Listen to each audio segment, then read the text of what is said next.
I'm Lisa Stone, and you are listening to Season 8 of Parenting Aces. Welcome to another bonus episode of Season 8 of the Parenting Aces podcast. I'm your host, Lisa Stone, and as promised in the last bonus episode, this episode will be a discussion with Shelby Talcott. Shelby is a 26-year-old professional tennis player. She played college tennis at the University of Iowa. She has a current WTA singles ranking of 736, an ITF singles ranking of 245, and you'll hear in our discussion why that is important. She has been working very hard to bring awareness around the ITF's new World Tennis Tour, which went into effect January 1, 2019, and how it's impacting the players that are on tour now trying to get into tournaments. Shelby wrote a very powerful blog post, which I have kind of shared on social media and in an article I wrote on ParentingAces.com. But I hope you will be sure to check the show notes on ParentingAces.com for both this episode as well as my conversation with the Hiltzigs, because there are a lot of links that will help you understand why we as parents need to be concerned about what's happening with the ITF World Tennis Tour, how it could impact our junior players and their opportunities moving forward. Shelby Talcott, thank you so much for coming on the Parenting Aces podcast. Yep, of course, anytime. Well, you have been very vocal about your feelings on the new ITF World Tennis Tour, and we're going to talk a lot about that and about the blog post that you recently did. But before that, I would love for my listeners to gain a little insight into who you are and where you came from. So why don't you give us a little bit of background on your life in tennis? Yeah, so I'm from New York, born and raised there, and I actually started playing tennis pretty late. I first picked up a racket when I was about 12 and a half because my little brother started playing and I didn't want him to be better than me at anything. So he is better than me, which, you know, is tough. But so I started playing. I had some early success in my junior career. I got to, I think, top 20 tennis recruiting, and from there I kind of got some college offers. So it kind of I never really grew up, I would say, you know, as the typical 4-year-old playing tennis wanting to play pro, but the better I got, the more opportunities presented itself. So I ended up picking University of Iowa, and I played primarily at the 1 and 2 positions all 4 years there. So that was a really good experience and allowed me to play with a lot of other top athletes who then went to the pros in the Big Ten. And when I graduated, I kind of realized that I still had a lot to learn and I could improve a lot. So I turned pro. I had some success so far, hopefully more to come. I have a career high, I think 574 in singles and 499 in doubles. And yeah, we've got a lot of tennis players in the family. My 2 younger brothers play as well, so that's pretty cool. That's great. And so let me just say, you're 26 now, is that right? Yeah. And so who were your compatriots when you were in college? Who were you playing against at the other schools? Ronit Yurovsky, who played at Michigan. Amina Bektis played at Michigan as well. We played a few others. We always played, you know, Florida, all those schools. I don't remember everyone's names, but a lot. There's a fair amount of players currently competing on the pro circuit that I saw and played against, and our teams played against each other in college. So that's pretty cool. And what was your major? I majored in journalism, and then I have a certificate in entrepreneurship as well. Great. And so this major in journalism is very evident in the article that you wrote on your blog titled "The ITF's Deal with the Devil." Very provocative title, by the way. Well done. And it's so well written. There's so much going on in social media right now around the ITF's World Tennis Tour. And your article specifically deals with the ITF's relationship with a online betting organization. And I would love for you to talk a little bit about what you have found out about that relationship and how it's impacting you and your fellow players. Yeah, so I guess to give a little background, it all kind of started, there's two players who have kind of founded these Facebook groups and been really active, Maria and Anna. And I offered, originally Anna was looking for some law advice. And my dad, both my parents are lawyers. So I just messaged her and said, hey, if you need to speak to either of my parents and ask them questions, I'm just letting you know, feel free to. And so that's how I got started with, I guess, getting involved in this whole thing. And long story short, 4 of us started a group chat, and we just sent everything we found went into that group chat. And it was a lot of information. We found, their financials. We talked about the sports radar, their deal with the betting companies. And so I kind of just wanted to delve deeper into the sports radar thing, because it's a 5-year, $70 million contract, which has been reinstated until 2021 now. And so that's a lot of money that the ITF is getting from selling players' data to betting companies. So I found that really interesting, because obviously the players aren't seeing any of this. Whereas in sports leagues like the NFL, the NFL also has a deal with Sports Radar, but the difference is the players are getting a portion of that. So basically my article talked about how much players are attacked by these bettors. Of course, there's, good bettors. There's not everyone's crazy, but there are plenty of ones that if you lose a match, even if you win a match, if you're not supposed to, you'll get hate mail. And it's just kind of been accepted as part of the game.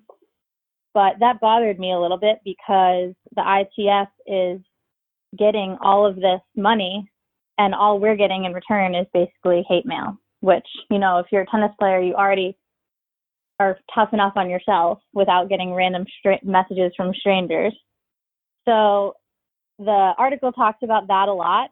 And let me just say, there's a link to the article in the show notes on ParentingAces.com. So listeners, I hope you'll click on that and read these details that Shelby's referencing. Go ahead. Yeah. Sorry. So no, that's okay. So then I wondered, where does the $70 million go? So I did some research, and the ITF states that 80% of data sales after integrity costs goes to developing tennis in member nations. With that in mind, I am not a math major, clearly, so I outsourced the financials to 2 friends of mine who are currently working in the finance business. And I said, hey, do you mind just looking at this and telling me if anything's weird, or, break it down like I'm a 5-year-old. So they did, and basically they found that what was strange was that recently the ITF had lumped in the integrity section with science and technology. This was weird, because legally now the ITF could use part of the integrity costs to also fund science and technology. If they're doing this, it means that their 80% is actually less than 80%, which means they're giving some more of this data sales money to themselves to benefit their business, instead of what they're claiming to do, which is promoting tennis around the world. So it's legal, but if it is true, it would be really, really bad for the ITF, and even worse for the sport. The second thing that I found out, that I talked about in my blog, is that the ITF operates largely out of England. It's based in the Bahamas, but it operates out of England. Their major offices are in England. And so I think, let me interrupt. I think they were incorporated in the Bahamas, right? Because there are huge tax benefits for corporations forming there. but their offices are in England. Yeah. Because their offices are in England, I looked it up, and they should be following this new English law called GDPR, the General Data Protection Regulation, which is designed to protect people's personal data. So it's placed really tight restrictions on what can be done with people's data. So it's designed to offer more control over how customers' data is collected and used. So I found it interesting, with this in mind, looking at the privacy policy that we all basically sign in order to enter tournaments, and there was nothing about this new law, which is just strange for a company largely based out of England. So that made me wonder, is the ITF complying with this law? And if they're not, that would actually be grounds for some legal issues. They could be fined up to 20 million euros or up to 4% of their annual turnover. But more importantly, it means that potentially all the money that the ITF is getting from these betting companies isn't legal, because we as players haven't actually signed over our data willingly. So wow, that's kind of the whole thing that the article is about and talking about. Okay, so that last sentence is huge. Yeah. I mean, it's huge. I can only imagine what your attorney parents have to say about this. I'm married to a lawyer. I can't wait for him to listen to this and hear, because we have had these conversations about the sport for a long time. Anyway, very, very interesting. So have you gotten any sort of response from the ITF? Have they contacted you, reached out to you at all?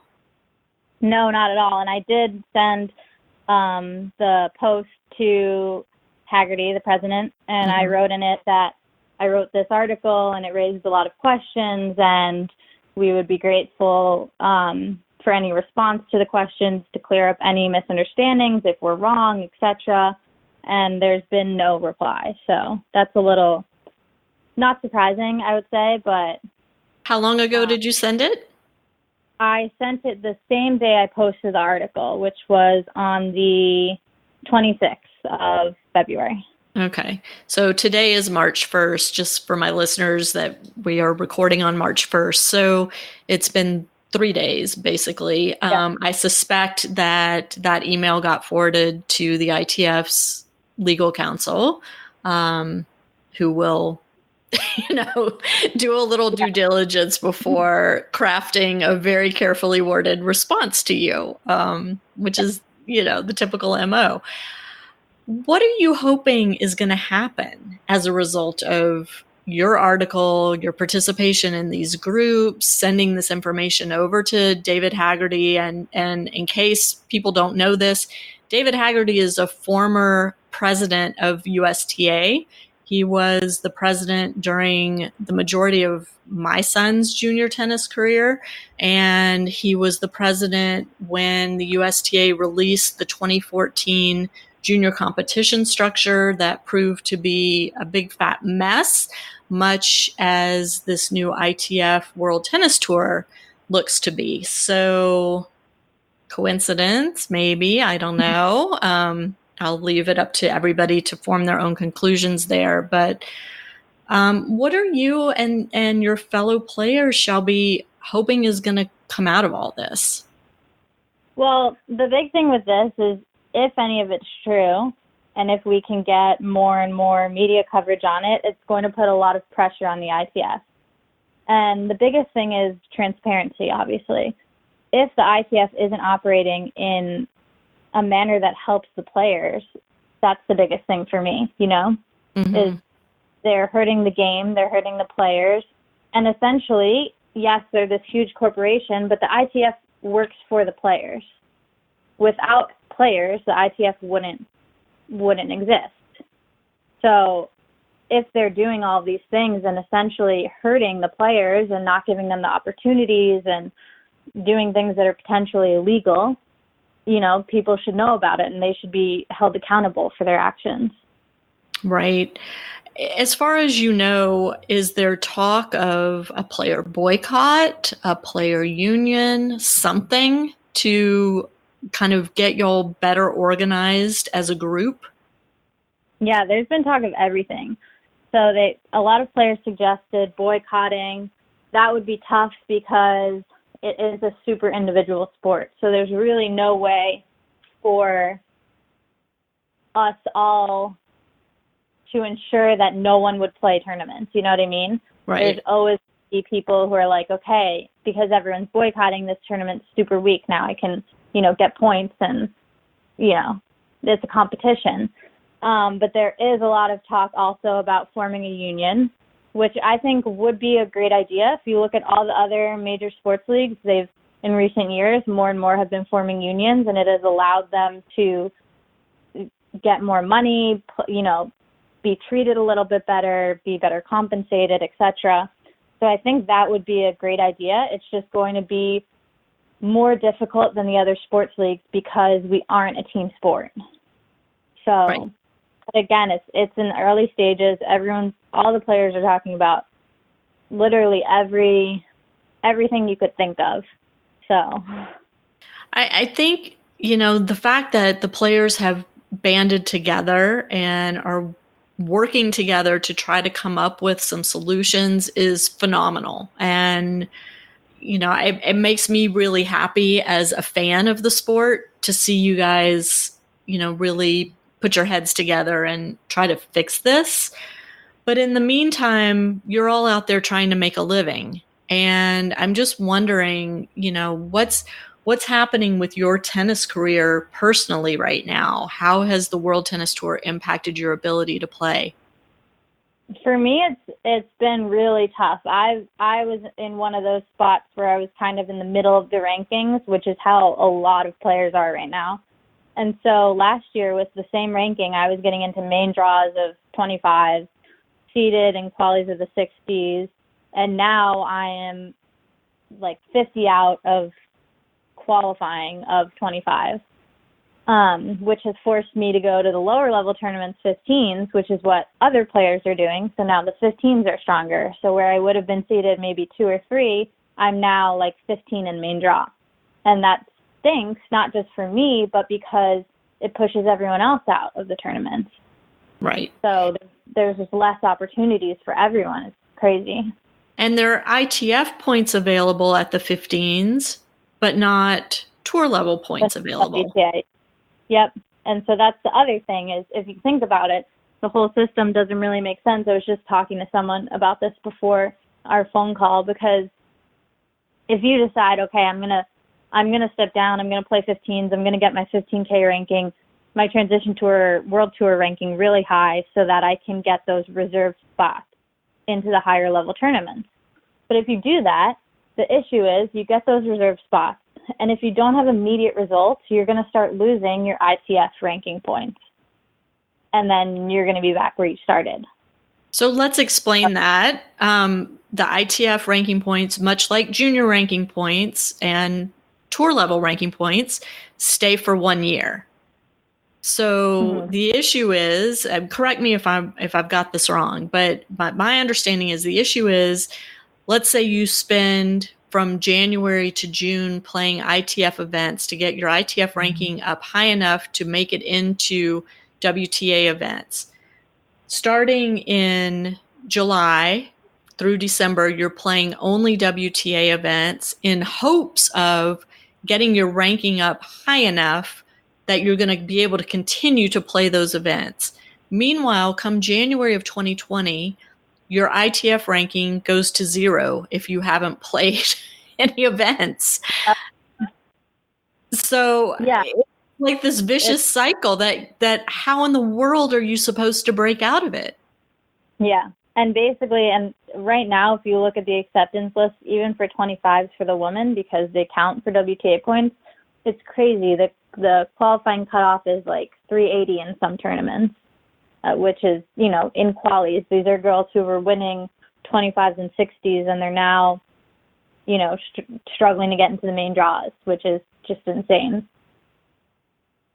I mean, I just feel for y'all. My heart goes out to all of you. Having lived with a kid who played junior tennis, played college tennis, I know the sacrifice that you go through to get to the place where you feel your game is at a level where you can compete professionally. And then to have it kind of yanked out from under you just seems cruel. I mean, at best, it seems cruel. And what you're finding is it may even be criminal in some way, shape, or form. Yeah. It's crazy. So what are you doing in the meantime? How are you spending your time as you sit on these wait lists trying to get into these events? I did go down and play a few 15Ks, which was a little depressing. It's kind of hard. It's really hard to stay motivated, when you were playing higher level events and then all of a sudden you're not even seated in these lower level events. But actually, like many other college players who are in my position, I've also been kind of low-key feeling out the job market in journalism just in case, this tour sticks and I've got to, consider hanging up the racket. So. And how do you feel about that? It's definitely not great. I think because I'm playing 15s, I've been more willing to look at other career options. Whereas if I was still playing these higher level events, I probably wouldn't be in that position. And I know I'm not the only player. There's already been a few friends of mine who were pretty highly ranked who were in the middle ground, like they wouldn't be getting into challengers or WTA tournaments, and they didn't want to go back to grinding out 15. So they're like, you know what? I'm going to use my degree now. So it's tough. I mean, they're really pushing players out and making the sport smaller, which makes no sense. I feel like you should always want to improve and grow the sport. But one of the things that the ITF has said since the get-go of this whole concept was we only want 750 men and 750 women to be called professional players. It seems as though they're getting exactly what they want. Yeah. But they are. But the other end of the deal is great. You only have 750 players. How many talented players in the future are now not even going to try to play pro tournaments? Like there are going to be so many talented people who go to college or who develop late who you'll never see because it's too hard. You know what I mean? Mm-hmm. Like you take college students now, they're going to graduate and there's some, college is a high level of tennis. And they're going to graduate and not even be able to get into qualifying of 15K events. Right. So, right. I mean, there's no opportunities for them, but that doesn't mean that they're not good enough to make it if given the opportunities. Right. Have you talked to some of your colleagues who did not go to college? I mean, I'm just curious what they're doing. Yeah. Some of them have also stopped playing, which I think is a little tougher for people who didn't go to college. A lot of them are just upset about the rules, but this is their job. They don't necessarily have a backup, so they just keep grinding. They have to go lower to 15K events. They go lower to 15K events, And to be clear, if you win a 15K event, you don't get $15,000. That $15,000 is the prize money for everybody in the tournament. You might walk away with, $3,000 of that as the winner, which then gets taxed. A little bit less with taxes, yeah. Right. So it gets taxed, plus don't forget there are expenses involved in playing tournaments, which, by the way, we haven't even talked about the fact that the ITF now has an entry fee. Yeah, they've always had it for women, but they just added it for men. I didn't realize that. Okay. Yeah, which I didn't know either, but there was one tournament where a friend of mine and myself had the same result, and he got more money last year. And so that's when I realized that men used to not have to pay that $40, but now everyone has to. Wow. So they're making money off of you just by virtue of you playing the tournament. Yeah. I mean, the whole thing is just such a mess. My head is spinning, and I can't even imagine how you guys must be feeling. Yeah, it's just, I mean, it's tough. You don't know, especially, I mean, it doesn't affect the top 200 players, but pretty much everyone else, it does. And even top 200 players have come out and are starting to, voice their opinions, like, what's his name? Tipsarevic. Yeah. And, does it affect him? No.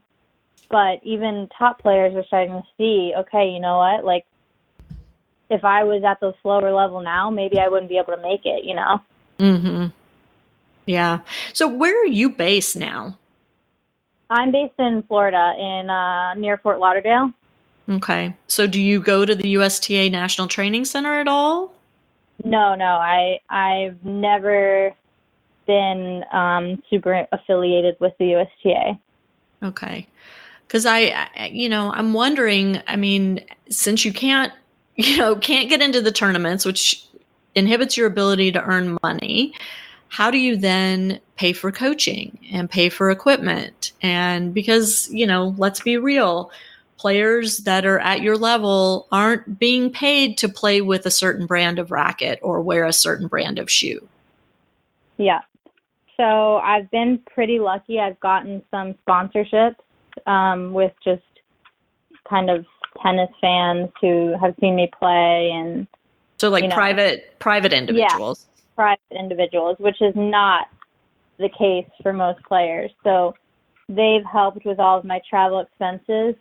And then I also, in addition to training full time, my schedule is kind of like from 9 to 11. I train from 11 to 12:30. I have fitness, and then from like 1:30 to 3:30 I train again, and then I coach in the evenings to make extra money. I babysit to make extra money, and then my parents have agreed to help me with training costs, which has been really nice of them. They've always been supportive of what we want to do. So, but I mean, and I'm still would say I'm struggling with money, and I'm in probably a better position than a lot of players.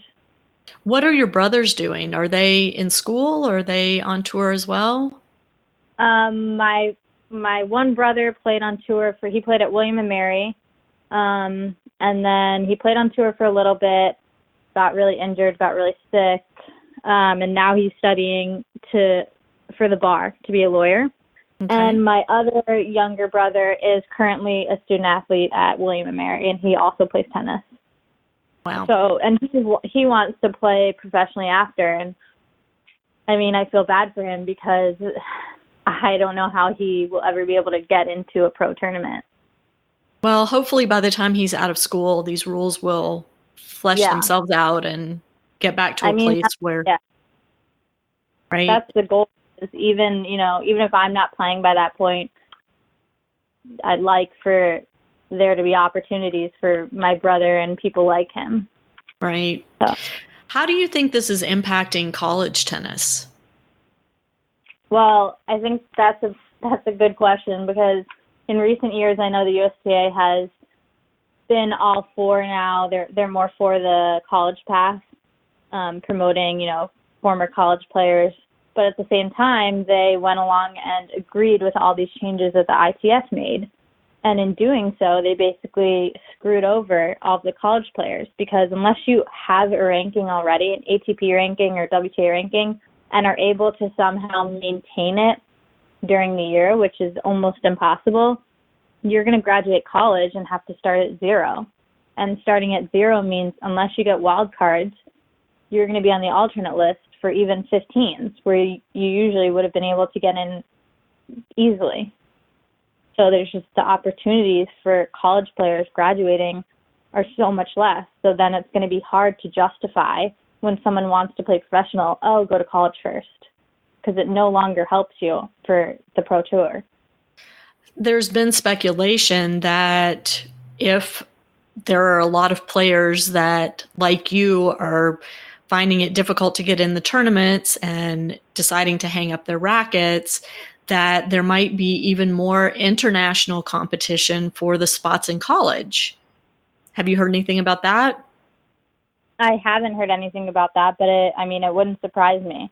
The other thing is if people think it's too hard to turn pro or it's not worth it, they're going to start looking at colleges, which would be the only benefit of this rule for college players, but it certainly wouldn't benefit you if you went to college and then wanted to play pro.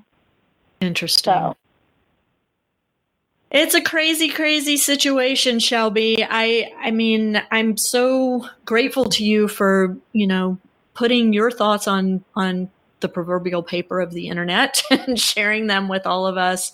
What else do you want us to know? What can we as tennis parents and tennis fans do to help people like you right now?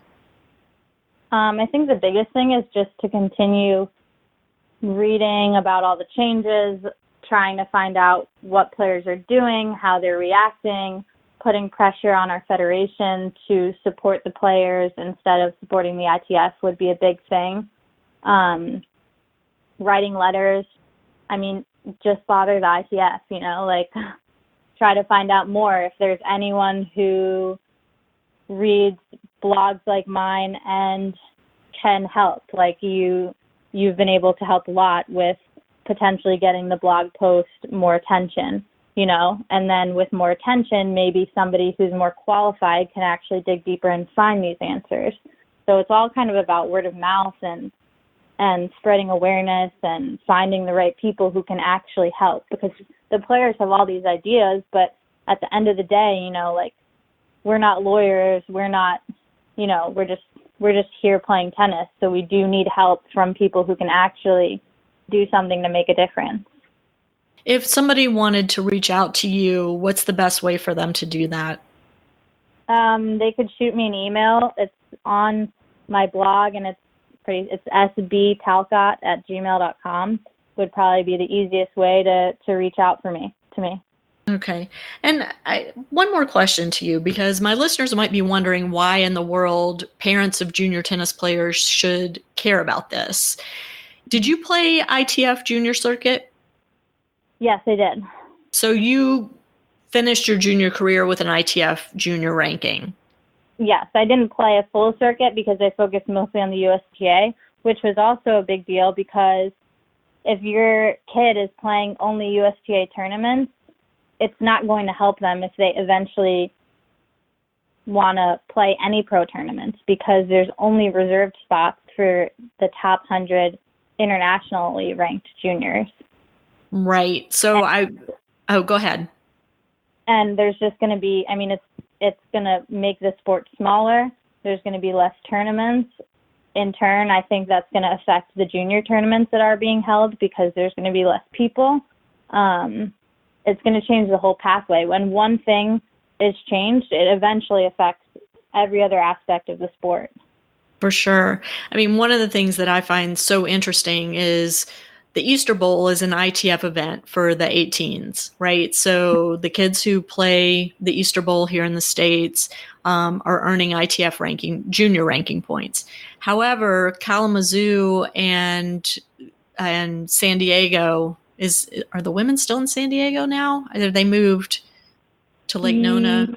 They were in San Diego when I played, but right. So, and the National Hardcourt tournament, which is our highest level junior event in the U.S., is not an ITF event. So the winner of our U.S. National Hardcourt is not doing anything to help their ITF junior ranking.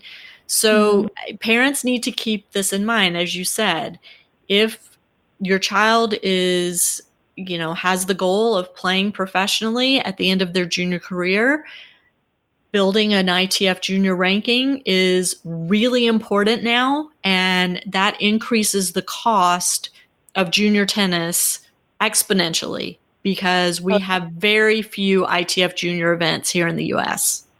Yeah. So that's why, listeners, you need to be concerned about what's going on here. And it's why I am devoting so much time and energy to this issue, and why I reached out to Shelby, and why I reached out to the Hiltzik family and others to help us understand what's happening out there and what these players are going through. Shelby, thank you again. Is there any last words you want to leave us with? Just the only way we're going to make change is by everyone coming together, and it's going to be tough, but we've got to work hard, and the future of the sport, in my opinion, is at stake. Well, those are pretty strong words to close by, so I will leave that there. To my listeners, thank you all so much for tuning in. To Shelby, thank you so much, and we'll catch you next time on Parenting Aces. I'm Lisa Stone, and you've been listening to the Parenting Aces podcast. For tennis parents, by a tennis parent. If you like what you've heard, I hope you'll share the podcast with your tennis community. For all the information you need to navigate the junior and college tennis journey, be sure to check out ParentingAces.com.